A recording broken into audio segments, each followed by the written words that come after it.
A gente está em busca de novos fornecedores para a nossa nova operação de e-commerce e como vocês viram no nosso último vídeo, a gente criou todo um método, né, de como encontrar fornecedores. Quantos fornecedores a gente já pensou?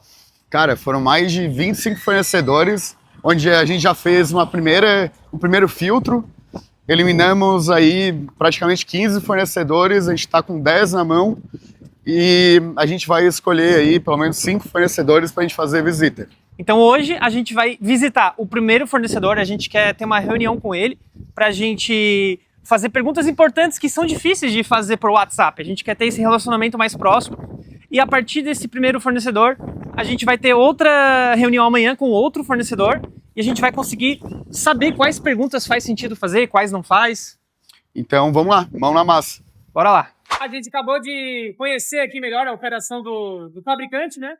Agora a gente está entendendo as possibilidades de novos produtos para trabalhar, produtos que ele acha que ainda não tem nenhum revendedor trabalhando bem. Estamos estudando.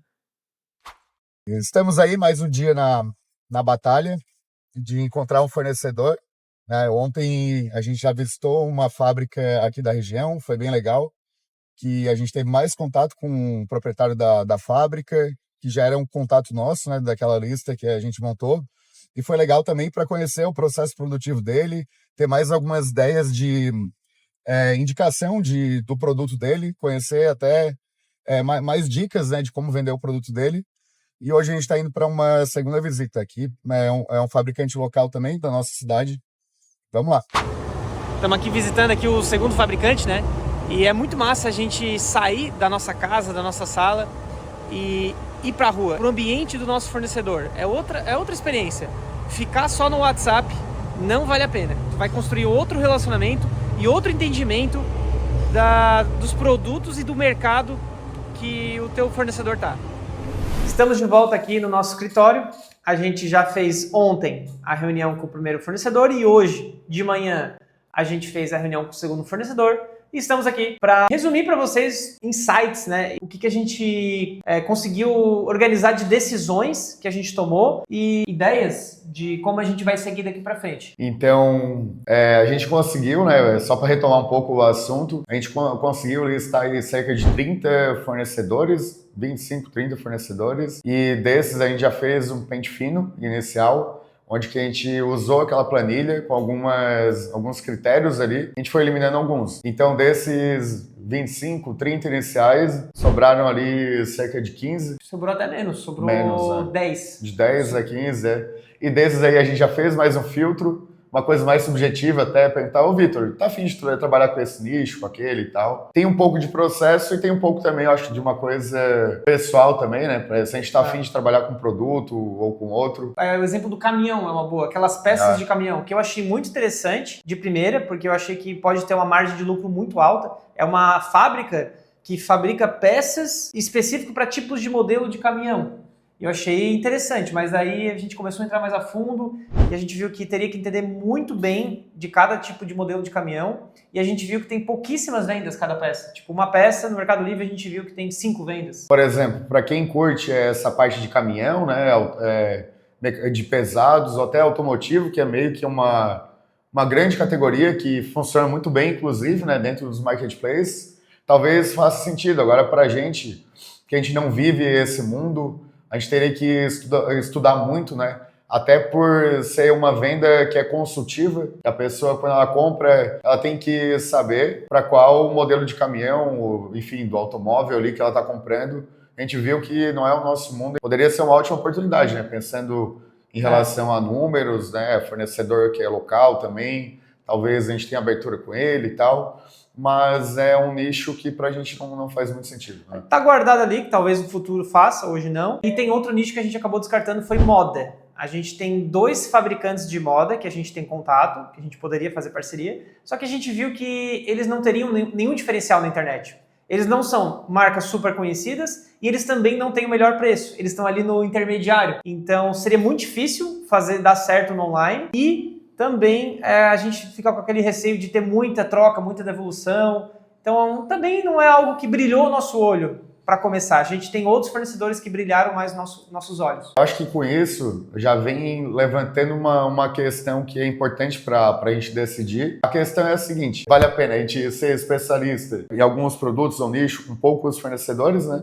Ou vale a pena a gente ter realmente vários fornecedores e jogar isso na internet para ver o que dá certo e o que não dá? Antes de a gente fazer a primeira reunião, eu estava achando que os 10 fornecedores que sobraram ali, eu estava imaginando que a gente já ia começar com os 10.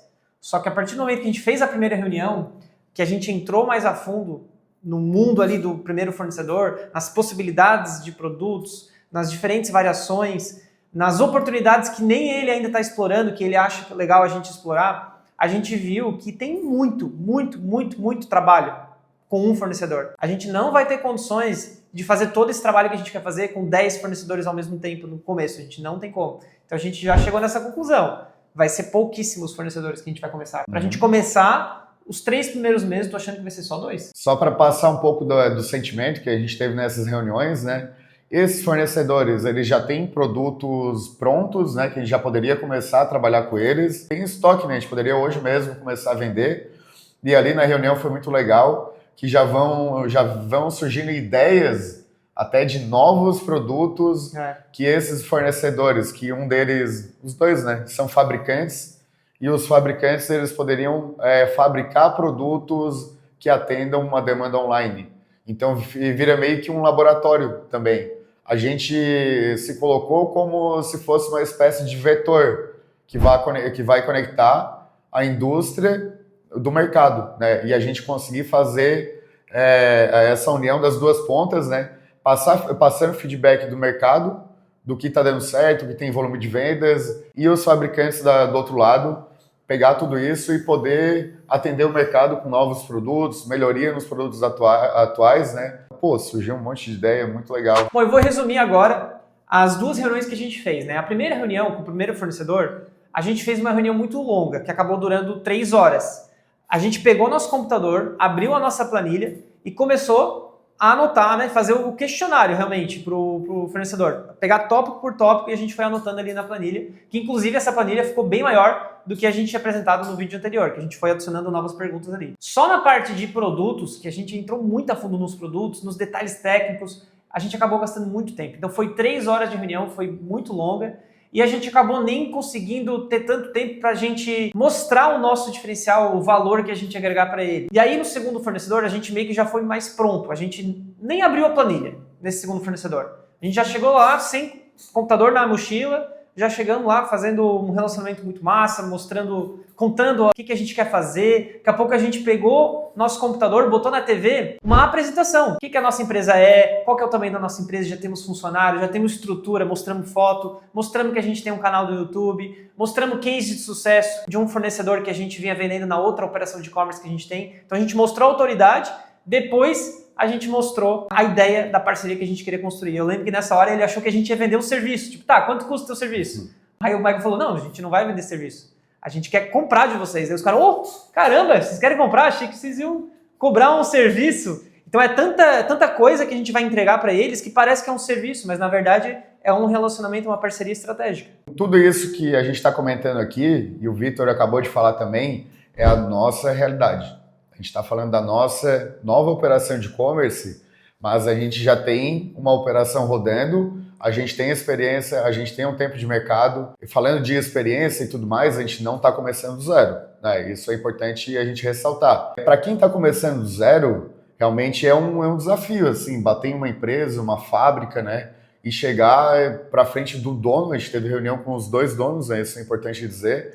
E a gente apresentar essa operação que é nova. Ou seja, a gente não tem nada de compra, a gente chegaria como um cliente cru para o dono da fábrica para pedir para ele tipo, a melhor tabela dele. Cara, quem tu é, sabe? Acho que não ia nem conseguir marcar a reunião. Exatamente. Daí, voltando agora, vocês lembram daquele que a gente falou da teoria dos 6 graus lá de separação e tal, que a gente listou quem eram os amigos próximos, contatos próximos, família, enfim, que poderiam indicar alguém que possivelmente seria um fornecedor para a gente? A gente está usando tudo isso, né? E a gente abriu aqui para vocês. Obviamente a gente não colocou nomes, né, para preservar a identidade de cada um, mas é isso que a gente está fazendo. Então, essas empresas que a gente está visitando são empresas locais, indicações minhas ou do Vitor ou de algum contato próximo, né? Onde que a gente consegue falar diretamente com o dono, a gente tem uma abertura com os donos, né? E a gente pode apresentar o nosso projeto aí e ter uma facilidade que dificilmente realmente alguém de fora teria. Vamos sair da realidade aqui da nossa empresa e vamos para a realidade de quem está começando agora. Isso também pode ser possível se vocês usarem essa ideia de relacionamento, né? Mesmo começando do zero e às vezes não tendo experiência com e-commerce, com marketplace, se for alguém conhecido que está precisando de alguém para fazer essa conexão com o digital e esse conhecido tem uma fábrica ou fornece produtos, ou seja, um revendedor, alguma coisa do tipo, e não tem experiência, vocês podem ser essa ponte também. E como que vocês vão chegar neles? Através de indicação, realmente, de relacionamento. Porque realmente, se não tiver experiência, se não tiver grana para chegar comprando forte, não tiver relacionamento, daí é difícil, né? Mas a gente viu e a gente botou ali na lista que se a gente procurar um pouquinho, fazer um pouquinho de força, a gente vai encontrar alguém. Eu vou até dar uma capital, dica né? para quem realmente está do zero mesmo e não está conseguindo contato com algum dono de fábrica, não está conseguindo pegar uma boa negociação, um bom relacionamento. Eu vou até dar uma dica de, assim, ó, cara, começa a tua operação de e-commerce pegando de um distribuidor normal, para tu começar a vender, para tu criar a tua reputação. Porque um dos grandes diferenciais ali na nossa reunião que a gente viu, a gente mostrou uma conta do Mercado Livre que a gente tem, que já é Mercado Líder, que já tem acesso ao full. A gente não vai usar essa conta, a gente vai usar uma conta nova. Mas na reunião a gente mostrou que a gente tem isso. Então eles já enxergam, tipo, opa, então os caras sabem o que estão falando, né? Eles não estão começando do zero. E quando o teu fornecedor ele te enxerga assim, tu tem muito mais chance de fazer uma boa negociação. Então, às vezes, para você que está do zero mesmo, que não tem tantos contatos, se esse é o seu caso, às vezes é melhor ir para o caminho primeiro, os primeiros 6 meses, 1 ano, ficar com o distribuidor. Então, a maioria dos resultados que a gente tem na nossa conta atual é com o distribuidor, não é com o fabricante. Bom, agora a gente vai explicar para vocês quais foram as coisas mais importantes, os assuntos mais importantes que surgiram nessa reunião com o fornecedor. Primeira reunião, o que foi legal da nossa visita? A gente pôde conversar muito a fundo sobre o produto, né, que ele vai fornecer para a gente e entender para que tipo de uso o público dele utiliza aquele produto. Então, a gente consegue criar anúncios melhores também. Então, assim, entender a fundo para o que o produto do fornecedor serve, para que tipo de utilização, de uso, né? Acender um alerta que é muito importante para a gente e vai ajudar a gente a vender melhor os produtos dele. Então, nas 2 reuniões, a gente buscou entender, tá, que tipo de produto tem, para que serve. A gente foi entendendo as coisas. E sempre ali também fazendo busca no próprio Mercado Livre para a gente entender o que está sendo vendido do teu nicho desses produtos. E a gente começava já a mostrar para eles. Olha aqui, tu tem esse produto? Aí eles diziam, não, a gente não tem assim. Bom, então isso aí a gente podia fazer juntos. Dá uns cliques na cabeça do fornecedor, eles começam a ver, caramba, olha quanta oportunidade eu não estou aproveitando, esses caras vão me ajudar a fazer isso. Perguntou ali para esse primeiro fornecedor, quem são os teus maiores vendedores do Mercado Livre hoje, teus maiores parceiros que vendem no Mercado Livre? Aí ele foi falando, fulano de tal. E a gente perguntava, o que ele mais vende? Aí ele falava, fulano de tal vende mais esse item, o outro fulano vende mais esse item. E aí ele explicando que, não, é esse item nessas características. Aí a gente perguntava, e nessas outras características? Não tem ninguém vendendo. E aí, então a gente foi encontrando lacunas, né? Oportunidades que os parceiros deles atuais não estão trabalhando. Porque, inicialmente, esse fornecedor ele não tem interesse que a gente entre já competindo de igual para igual com os outros parceiros que ele já tem, que já está dando certo. Ele não quer atrapalhar esses caras que estão dando certo, ele está feliz com isso. Esse novo entrante que é a gente entra com novas ideias, né? ideias. Venda produtos que não estão sendo vendidos ainda. Que os revendedores deles não estão interessados, que ele já tentou empurrar para os revendedores, eles não aceitaram. Então, por quê? Porque o fabricante, ele quer estar com todo o mix, todo o catálogo de produtos dele disponível na internet, né? Ele não quer que poucos vendedores vendem a mesma coisa. Não é estratégico. Até para tentar fugir de uma guerra de preço, a gente sentiu uma coisa muito legal. Se por um lado tem muita gente falando, mas já vendem de tudo na internet, já tem muita concorrência, tá tudo saturado. Por outro lado, a gente viu que tem muito espaço ainda para criatividade. Por isso faz todo sentido com a estratégia que a gente escolheu, o caminho que a gente escolheu de ir atrás de fabricantes locais. A gente já sabia desde o início que esses fabricantes locais teriam muitas oportunidades para a gente trabalhar. E se a gente estivesse pegando um fornecedor que já é gigante nacionalmente, ia estar saturado, ia estar cheio de revendedor. Teve um assunto muito importante também que apareceu tanto na reunião com o primeiro fornecedor quanto na segunda reunião, que foi analisar concorrente, né? Então, é muito importante a gente ver o que os concorrentes estão fazendo dentro dos marketplaces, quanto eles estão vendendo, quais são os produtos que mais vendem, quais são as linhas que mais vendem, configuração de produto, né? Quem são os concorrentes que vendem, porque às vezes o concorrente que vende presencialmente ou em redes de mercado, sei lá, de lojas presenciais, não são os que mais vendem na internet. Então a gente tem que entender, né? O porquê disso, né? E para a gente pesquisar, ali na hora a gente já abriu uma ferramenta que a gente até comentou anteriormente, que é a Jumpulse, né? Então, um fornecedor até, ele chegou e perguntou pra gente, tá, mas dá uma olhadinha aí no fulano, que é o concorrente e tal, que é a pedra no sapato dele, e procura se ele tem vendas de tal produto. Aí, na hora ali, a gente já abriu a Jumpulse na reunião, botamos na TV, espelhamos, procuramos o nome do concorrente, já apareceu os produtos mais vendidos no Mercado Livre desse concorrente. Aí ele olhou, pá, então eles estão vendendo dessa forma, era um kit com 4 pacotes de 1 quilo. E eles vendem aqui, eu acho que deve ser pacote de 20 quilos, coisa gigante, né? Aí eles já viram, opa, vamos ter que criar uma nova embalagem, uma nova adaptação desse produto. Daqui a pouco ele falou, não, vamos olhar esse outro concorrente aqui. A gente olhou, mostrou os números, faturamento, tudo mais. Aí teve outro produto também que ele falou, dá uma pesquisada nesse produto ali, vê que aparece na Jumpulse. Ele viu que um concorrente, um dos produtos que mais vendiam no concorrente, ele também tinha.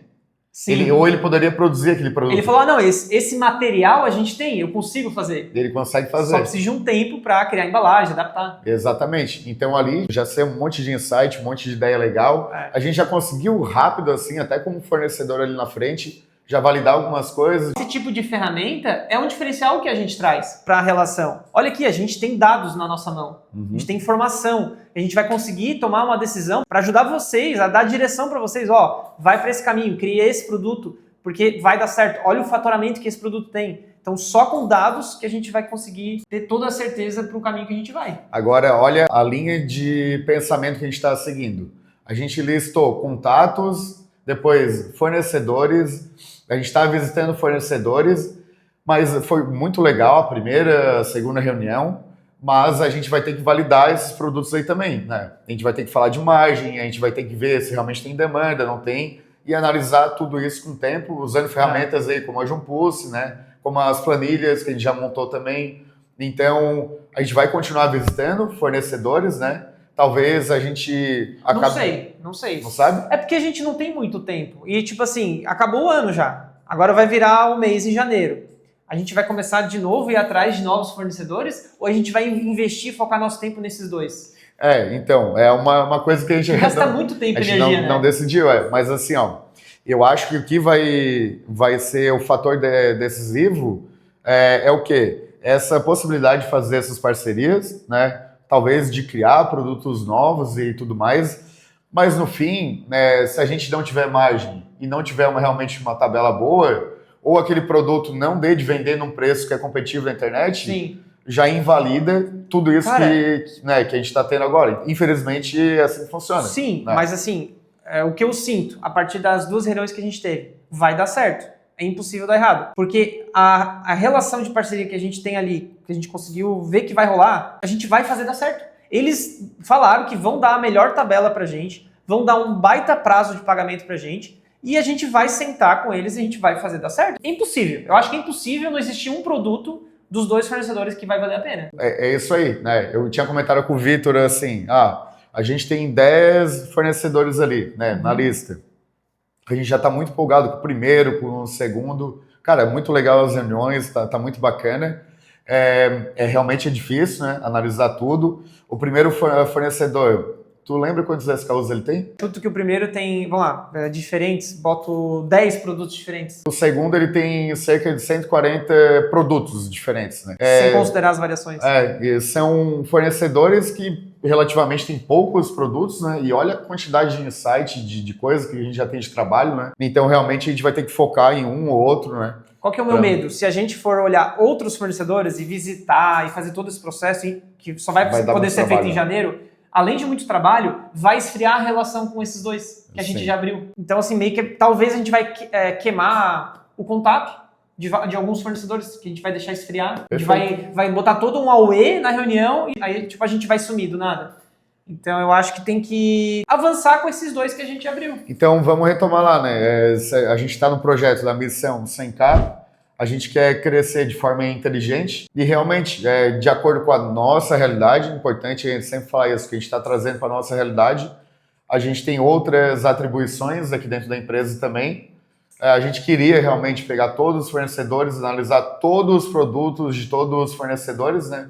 Mas a gente vai ter que ser objetivo. Concorda comigo? Concordo. Vamos começar com esses dois? Concordo. Tá decidido? Concordo, decidido. Aí, então tá. E assim, ó, a gente já tem reunião marcada com um deles para dia 5 de janeiro, ou 7, a gente tá marcando ali. A primeira semana de janeiro a gente vai voltar de recesso, já tem reunião com os caras. Eles vão vir aqui na nossa empresa pra gente decidir, né, esses produtos, fazer a análise de produtos junto com eles. E aí eu queria resumir aqui pro vídeo. Quais são os próximos passos que a gente tem que fazer com cada um desses fornecedores? Para a gente poder começar a vender em janeiro os dois fornecedores. Eu acredito que a gente vai ter que determinar quais produtos a gente vai trabalhar e para a gente determinar isso, a gente vai ter que analisar a demanda desses produtos na internet. Daí a gente pode usar as ferramentas ali que a gente já comentou, né? Com esses produtos aí validados que tem demanda, a gente vai ter que colocar isso numa planilha para ver se a gente consegue chegar num preço competitivo na internet e se isso vai ter margem para a gente realmente operar, se faz sentido para a gente operar. E começar, eu acho, definir daí questão de pagamento. Isso é o de menos, né? Prazo de pagamento, mas é o de menos. É, o de menos, Para a relação que a gente está fazendo com eles. E como a gente quer começar meio que escalonado, investindo, a gente colocou ali, né, a projeção, tipo, 10 mil a cada mês no começo, a gente está indo bem com o pé no chão, mas se a gente acertar o passo aí, né, a gente pode aumentar a compra desses produtos. Sim. E também, eu acredito que a gente concorde com isso, né? Que um dos objetivos também, aí ao longo desse processo, é a gente criar produtos novos, né? Ou configuração de produtos novos com esses fornecedores, né? Para a gente trabalhar ao longo do ano aí também. Sim, e tu acabou de me lembrar mais um tópico muito estratégico que surgiu nos dois fornecedores. É a questão do white label. Ah, legal. Os dois fornecedores falaram de boas, tá? Eu achei que seria um negócio mais complicado de eles aceitarem. Eles aceitaram de boas fazer o white label. White label é a gente botar a nossa marca no produto deles. É muito mais simples do que eu tava imaginando. É basicamente a gente registrar uma marca nossa, é basicamente a gente dar o rótulo para eles, mandar imprimir numa gráfica e dar para eles. O rótulo fica com o fornecedor. Quando a gente fizer um pedido, ele mesmo, os funcionários do fornecedor, vai botar o rótulo na embalagem dele. Então, o white label é uma coisa muito mais simples do que eu estava imaginando. Um dos fornecedores já falou que não vai aumentar nada o custo pra gente, o custo do produto vai ser o mesmo, porque não tem trabalho, é basicamente pegar e colar ali, não muda nada o processo dele. Então eu fiquei muito feliz em saber que o white label não é um negócio tão distante. Basicamente é a gente querer, é a gente decidir, cara, esse produto adorei, vale a pena, quero fazer uma marca própria dele. Não vai ter quase nada de custo a mais. Eu acho que é isso, né? A gente está bem empolgado para começar. A gente já adiantou algumas visitas agora final de ano, porque a gente vai ter um pequeno recesso. Acho que é possível começar a vender em janeiro? Criar o primeiro anúncio em janeiro? É porque daí em janeiro tem bastante coisa para acontecer, né? De planejamento, a gente tem nossas atribuições aqui, mas o sentimento é que a gente consiga, né? Parece que é difícil, né? Parece que é difícil. É difícil a gente conseguir subir o primeiro anúncio de janeiro, mas...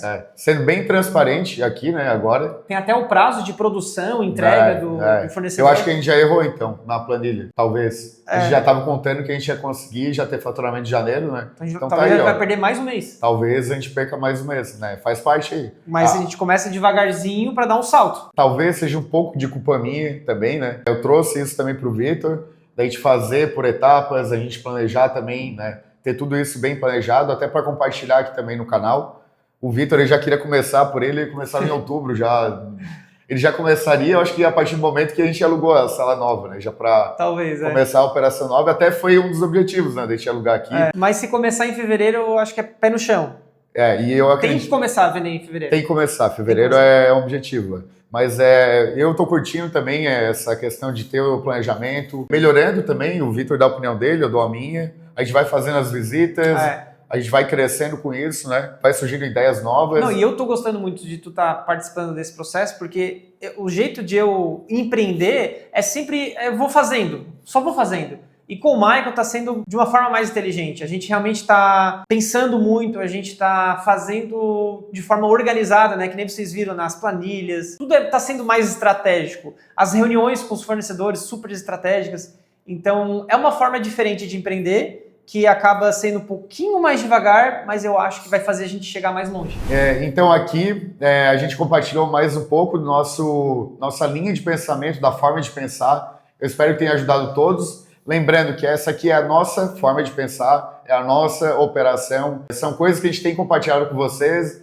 Nada impede da gente mudar de ideia também. Nada impede de vocês pegarem o que a gente faz e adaptar para a realidade de vocês. Mas, enfim, é uma forma que a gente está tendo aqui de tentar ajudar vocês aí do canal a também criarem sua própria operação e aprender um pouquinho com o nosso dia a dia. Isso aqui é um reality show, então não é um curso, né, que a gente está conseguindo, querendo ensinar todo mundo para fazer da mesma forma. É um reality show que a gente está mostrando a nossa realidade, nossa forma de fazer as coisas. E lembre que você pode ver todos os últimos vídeos desse reality show, desse vlog. Vou deixar o link na descrição da playlist da Missão 100K, que o objetivo é chegar a 100 mil reais de faturamento por mês até esse ano ali de 2026. Um grande abraço e a gente se vê nos próximos vídeos.